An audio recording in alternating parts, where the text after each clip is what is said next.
firstly, how do you do that with leaders? Because we all know that leaders can, you know, when you're talking about the ego and the super ego, some of the leaders are leading full on ego, and there's no humanity behind that. How do you reconcile that and help the humanity bubble up in an environment where you're working with leaders? Well, I think with a lot of leaders, they'll have a lot of strategies that work well for them. They will, often they can manage some of that emotional brain. They've maybe got some strategies that help them because they've got so far up the ladder, they've made it in some ways. But often in that process, they're then forgetting about the differences of others. I mean, you mentioned before about, what's that feeling you get when somebody texts you, you know, a leader needs to appreciate that if they say to their uh, direct report, "Can I have a word?" They need to appreciate that's a massive potential threat.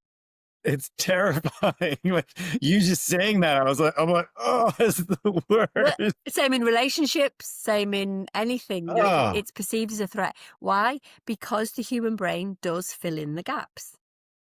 so then I suppose it's interesting, thinking about my last gig and, a young woman who's brilliant, like, had her act together, probably my best employee, Kat.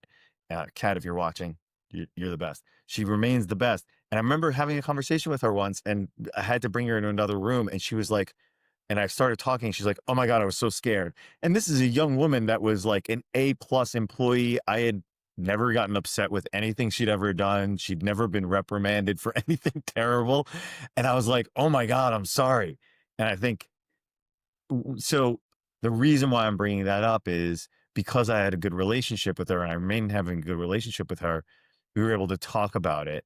But I'm sure it happens a million times a day and people don't have that exchange and that discussion and it might fester.